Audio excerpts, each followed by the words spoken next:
dans là-bas. Mettez dans la boum, ça. Oui, oui. Ceux qui n'en ont pas ici, là. Celui qui n'a pas la coupe un peu. Le bas. Ouais, le bas. Mais vous voyez tout ça avec la peau. Ah oui. Aya suivez-moi. Oni ebele yeje, ebele yemu. Oni ebele je, ebele yemu. Ebele yeje, ebele yemu. Ebele je, ebele yemu.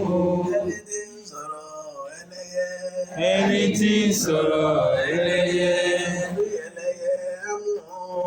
Oni eleye amu. Àtàrí ẹlẹ́yẹ amu.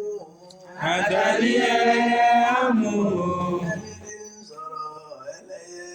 Anything sọ̀rọ̀ ẹlẹ́yẹ. Ọbẹ̀lẹ̀yẹ jẹ, ọbẹ̀lẹ̀yẹ mu. Ọbẹ̀lẹ̀yẹ jẹ, ọbẹ̀lẹ̀yẹ mu.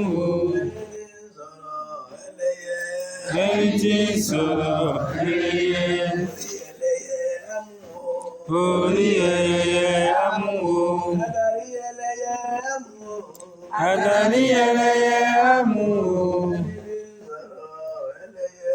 Ẹni tí sọ̀rọ̀ ẹlẹ́yẹ. Ọbẹ̀lẹ̀yẹ jẹ, ọbẹ̀lẹ̀yẹ mu. Ọbẹ̀lẹ̀yẹ jẹ, ọbẹ̀lẹ̀yẹ mu o. Ẹni tí sọ̀rọ̀ ẹlẹ́yẹ. Orí ẹlẹ́yẹ amu o. Àtàrí ẹlẹ́yẹ amu o. Ẹni tí sọ̀rọ̀ ẹlẹ́yẹ. Ẹni tí sọ̀rọ̀ ẹlẹ́yẹ. Ẹni tí sọ̀rọ̀ ẹlẹ́yẹ. Ẹni tí sọ̀rọ̀ ẹlẹ́yẹ. Ọbẹ̀lẹ̀yẹ jẹ, ọbẹ̀lẹ̀yẹ mu. Ọbẹ̀lẹ̀yẹ jẹ, ọbẹ̀lẹ̀yẹ mu o. Ẹni tí sọ̀rọ̀ ẹlẹ́yẹ. Orí ẹlẹ́yẹ amu o. Àtàrí ẹlẹ́yẹ amu o. Ẹni tí sọ̀rọ̀ ẹlẹ́yẹ. Dans votre bouche au travail. Allez-y. Et vous se levez, vous mangez tout le bout là, vous allez donner là-bas. Regarde, un pour toi. C'est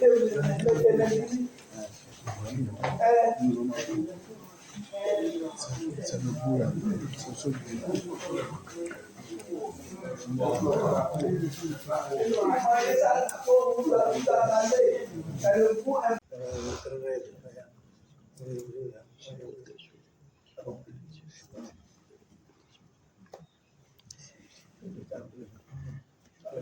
C'est ce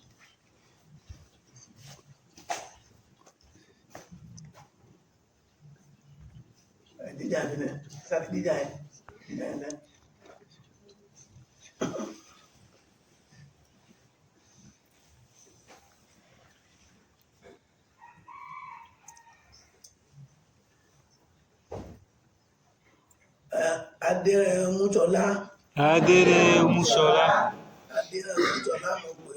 Adé Muchola mo pè ọ́. Mo gbé kìkì sáyọ̀. Ọlọ́run ní ìtàkùnkùn etí àjọ ọmọ rẹ̀. Ọlọ́run ní ìtàkùn etí àjọ ọmọ rẹ̀. Agbára àgbòrò. Agbára àgbòrò. Agbára àgbòrò. Agbára àgbòrò. Agbára àgbòrò. Agbára àgbòrò. Orúkọ tá a pè wọ̀ jàǹkànmẹ́. Orúkọ tá a wò ṣàǹtùmẹ́. Onígìrì má jà wọ́n. Onígìrì má jà wọ́n. Orúkọ tá a pè ní àmì àjẹ́. Orúkọ tá a pè ní àmì àjẹ́. Gbégbó bá wọ̀lú. Gbégbó bá wọ̀lú. Àgbà ìlọ́wọ́ lóde. Àgbà ìlọ́wọ́ lóde. Òrìṣà bá wọ̀lú. Òrìṣà bá wọ̀lú. Àgbà ìlọ́wọ́ lóde. Àgbà ìlọ́wọ́ lóde. Abẹ́rẹ́. Abẹ́rẹ́. Sọnù ọ̀dọ̀ kan. Ọ̀pọ̀rọ̀. Sọnù ọ̀dọ̀ kan. Olódìgbére.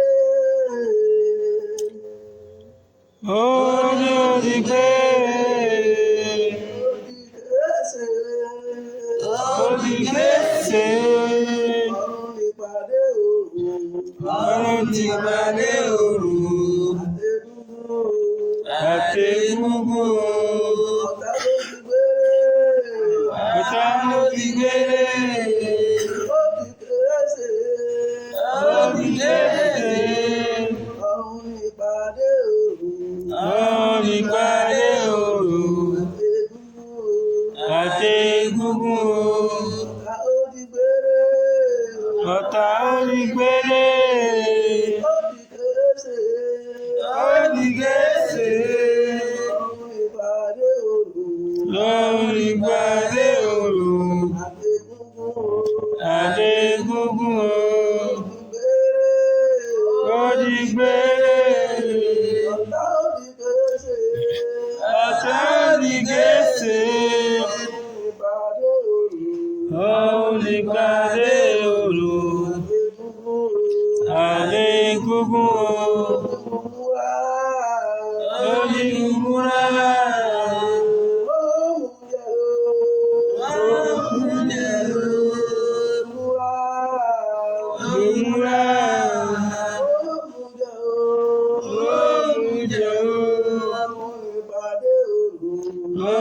Ìpàdé òru àti egungun. Ní Akínfàlà tó lọ sóde àyè.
Un peu.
Kérílé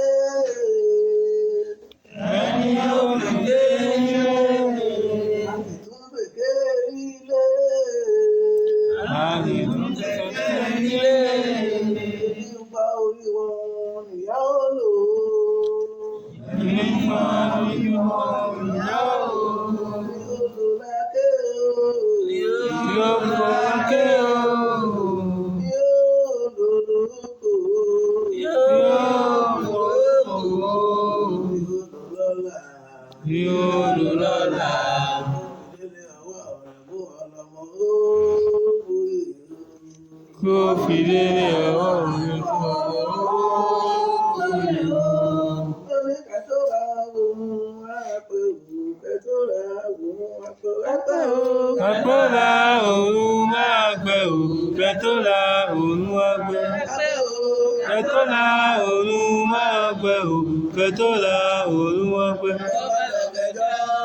Ìyá ayé wọn máa gbẹ̀dọ̀jọ́ lọ́jọ́ ní ìsọ̀mọ̀ rẹ̀. Kẹtọ́ra òun wá gbẹ. Kẹtọ́ra òun máa gbẹ ò, kẹtọ́ra òun wá gbẹ. Kẹtọ́ra òun máa gbẹ ò, kẹtọ́ra òun máa gbẹ. Ìyá ayé wọn máa gbẹ̀dọ̀jọ́ lọ́jọ́ ní ìsọ̀mọ̀ rẹ̀. Kẹtọ́ra òun wá gbẹ. Kẹtọ́ra òun máa gbẹ ò, kẹtọ́ra òun máa gbẹ. Kẹtọ́ra òun máa gbẹ ò, kẹtọ́ra òun máa gbẹ. Ìyá ayé wọn máa gbẹ̀dọ̀jọ́ lọ́jọ́ ní ìsọ̀mọ̀ rẹ̀. Kẹtọ́ra òun máa gbẹ. Kẹtọ́ra òun máa gbẹ ò, kẹtọ́ra òun máa gbẹ. Kẹtọ́ra òun máa gbẹ ò, kẹtọ́ra òun máa gbẹ. Ìyá ayé wọn gbẹ̀dọ̀jọ́ lọ́jọ́ ní ìsọ̀mọ̀ rẹ̀. Kẹtọ́ra òun máa gbẹ. Kẹtọ́ra òun máa gbẹ ò, kẹtọ́ra òun máa gbẹ. Kẹtọ́ra òun máa gbẹ ò, kẹtọ́ra òun máa gbẹ. Ìyá ayé wọn gbẹ̀dọ̀jọ́ lọ́jọ́ ní ìsọ̀mọ̀ rẹ̀. Kẹtọ́ra òun máa gbẹ. Bẹ́ẹ̀ máa ṣe máa fi yóò sára ọjọ́ ogun náà. Àjọ pé gbọ́n mi ṣẹ̀gbẹ́.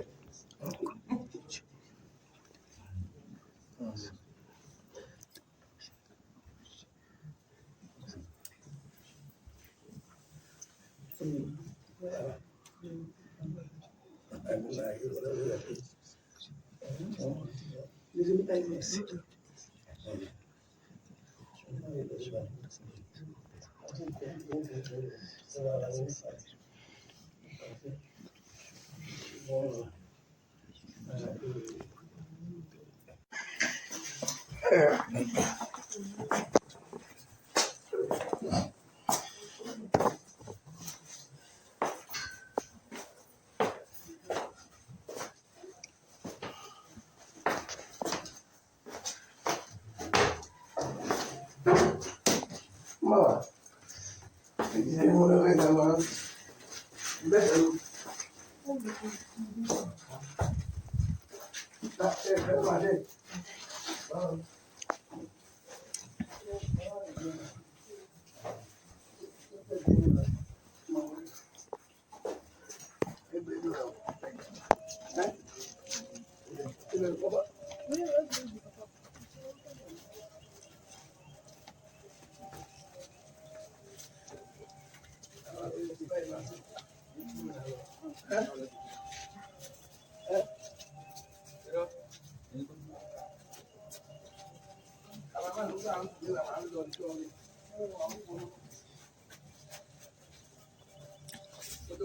Oui, papa. Adi la mano tu vas me chercher.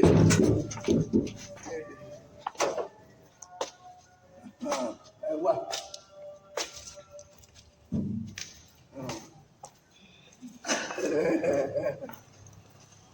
Tu vas m'amener ça. Oh, mais ça peut pas clair. Oui, papa. Juliette.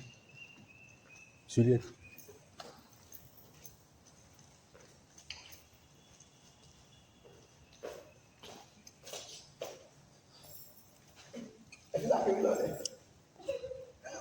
Mettez-vous ça, c'est sympa, avec le sac.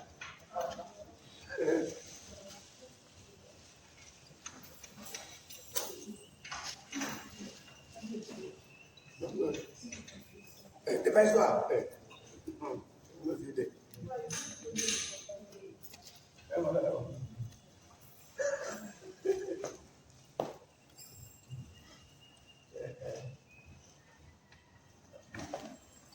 Lama sham la ba ti fra.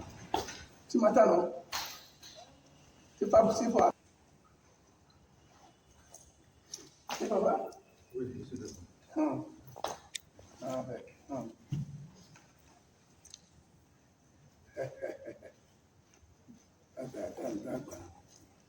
Mas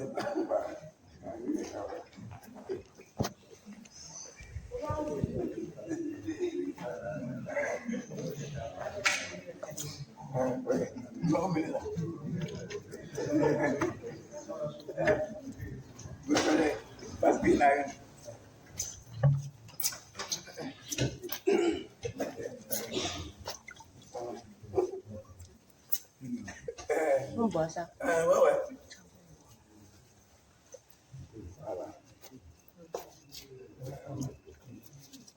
Allez.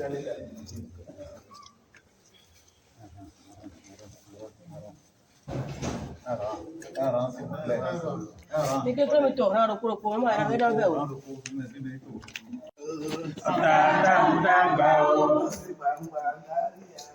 Ozi bamba tariyawa.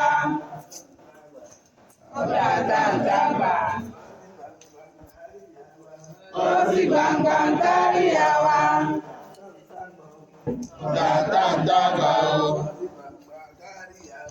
Ozi bamba tariyawa.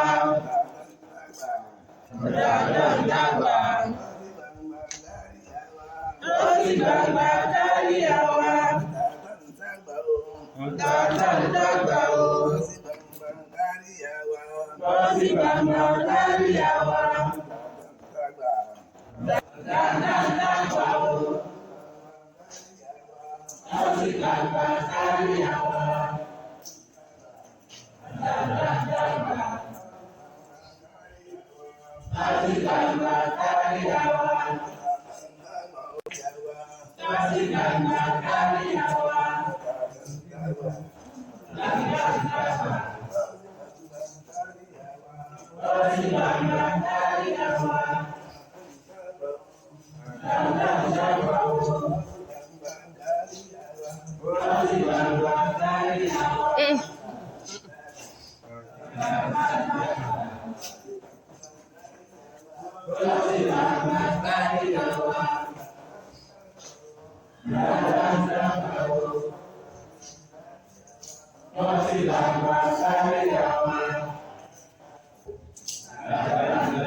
Ele mandou chocolate, mas ele mandou nenhum.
Yo no.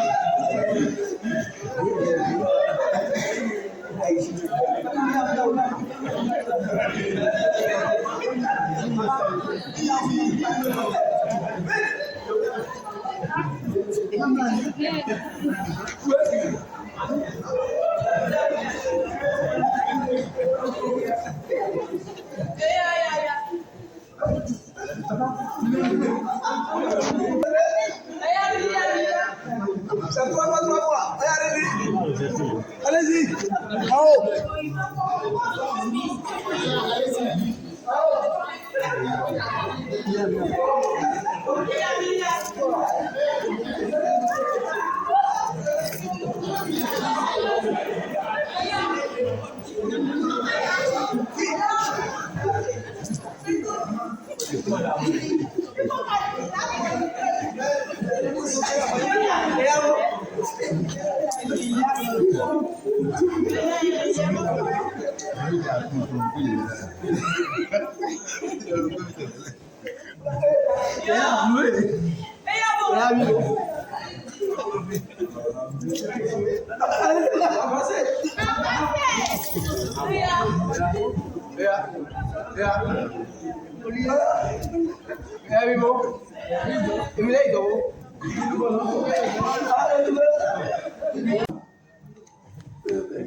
Papa est là. Allez, travaille. À trois fois.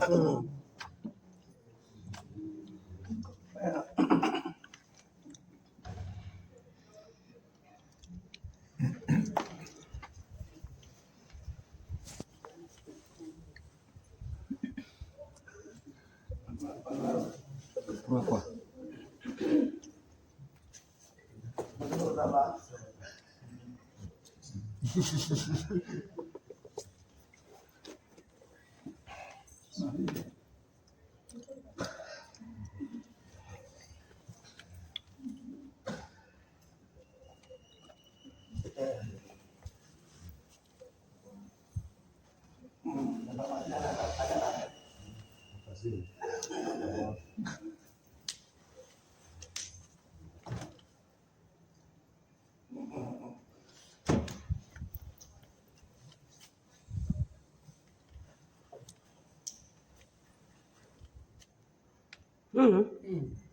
Annule à 7 ans.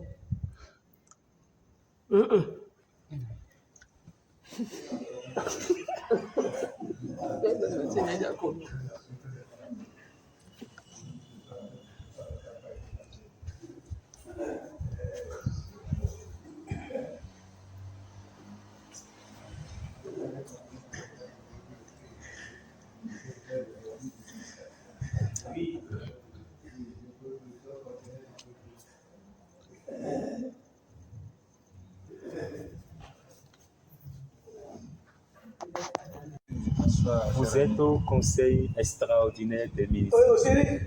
On a conseillé. Et avec son éminence empereur mondial des Ogoni depuis 23 heures.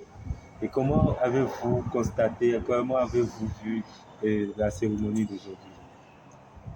Je crois que dans un premier temps, je dirais que c'est une soirée qui reste assez spéciale, qui est caractérisée par plusieurs étapes. La première étape, je crois que c'est le débat autour des sujets ponctués au niveau de la salle du ministre des Conseils et de la salle des Conseils des ministres. Et puis ensuite, une deuxième étape qui est caractérisée par une véritable pratique sportive, caractérisée par des roulades dans tous les sens, en aller comme au retour, et puis qui montre qu'effectivement que dans la tradition, il y a de bonnes choses, et que de temps en temps, ce ne sont pas des paroles seulement, il y a véritablement une pratique qui nous met au cœur de la réalité au niveau de la tradition. Je crois que c'est cela la caractéristique de la soirée de cette soirée. Merci beaucoup. Papa. Quel appel que vous adressez à ceux-là qui diabolisent souvent notre tradition? J'ai dit, elle est la première religion qui nous a, dans laquelle nous sommes nés en Afrique, avant que vraiment les églises ne nous envahissent. Quel message adressez-vous à ceux qui diabolisent très souvent la tradition? Je risque d'être un peu dur envers ceux qui diabolisent la tradition parce que ils ont raison un tout petit peu de diaboliser parce que nous avons été colonisés par des Européens. Ce sont ceux-là qui nous ont sortis de la véritable piste pour nous envoyer vers ce que leur religion à eux a telle enseigne que nous avons pratiquement laissé tomber ce qui est notre tradition. Mais aujourd'hui, ceux-là qui diabolisent ont véritablement tort. Ils n'ont qu'à faire un retour en arrière pour se rendre compte que la vraie religion se trouve dans la tradition et qu'il faut vraiment la pratiquer pour se rendre compte qu'il y a des informations là-dedans, il y a des pratiques qui révèlent quand même que la tradition est à prendre au sérieux et quand on s'y met, on a du chemin et de bons chemins à faire là-dessus. Merci beaucoup. Vous êtes l'Amazone dans la cour impériale Tesoponi. Vous avez entendu quelques interventions.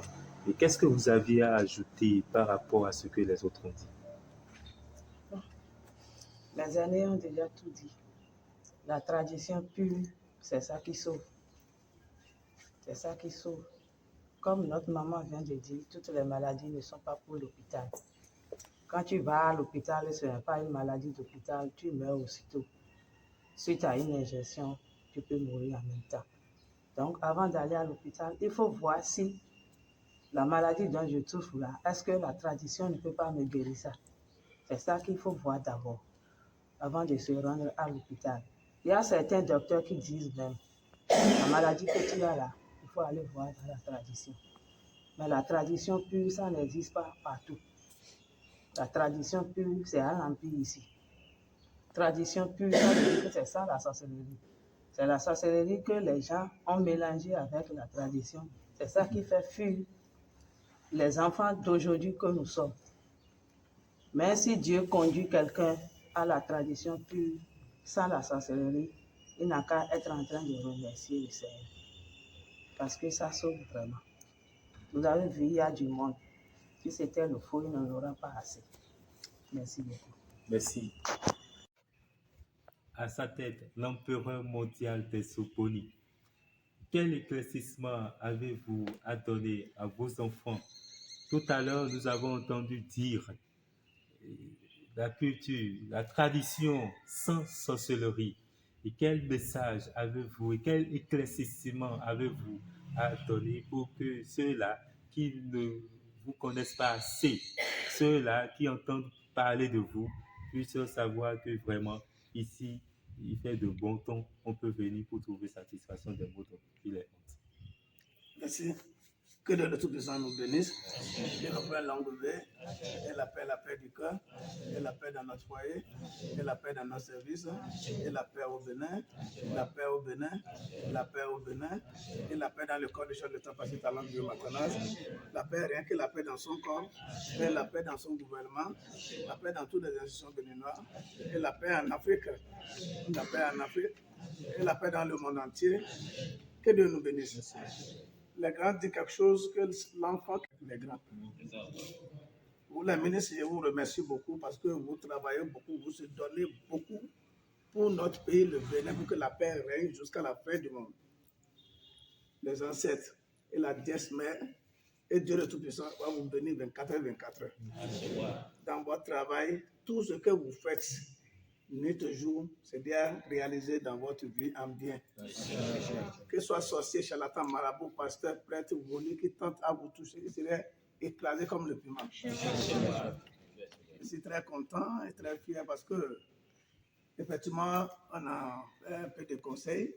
On s'est donné des conseils. On sait comment on va faire. Nous, notre problème dans l'Empire, comment on va faire pour qu'il n'y ait jamais la guerre au Bénin. Ça va être 58 ans de travail que je suis en train de faire. Comment on va faire pour que tout le monde soit sain et sauf? Comment on va faire pour protéger notre peuple? Comment on va faire pour que notre Père de la Nation, Pasitalon Guillaume Matanas, que Dieu le garde pour nous, tranquillement, gentiment, avec tout le bonheur qu'il est en train de mettre pour le peuple béninois.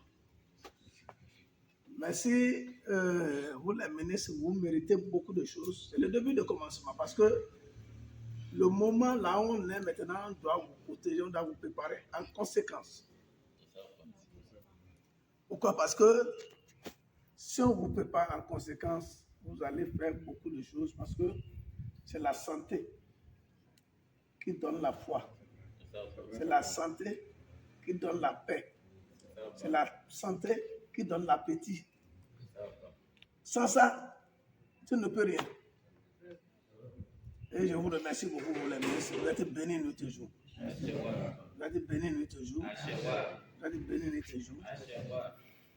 Le samedi prochain, en venant, vous les ministres, vous arrivez avec un papa mûr. D'accord, papa. Vous avez compris par là? Oui, papa. Que Dieu vous bénisse. Et la paix du cœur. Je vous remercie beaucoup. Merci. Bye bye, ok. Merci beaucoup. Vous allez rentrer 5 jours. Ici derrière vous, derrière tous. Vous avez vu que vous avez travaillé depuis le vendredi jusqu'à dimanche. Sans fermer les yeux, pour que la paix règne dans notre pays et la paix aussi au Nigeria. C'est pour vous. Même si l'homme ne reconnaît pas ce que vous faites, et Dieu le Tout-Puissant et les ancêtres sachent ce que vous faites dans la vie, vous marchez derrière dimanche. D'accord. Vous êtes bénis. Je sais que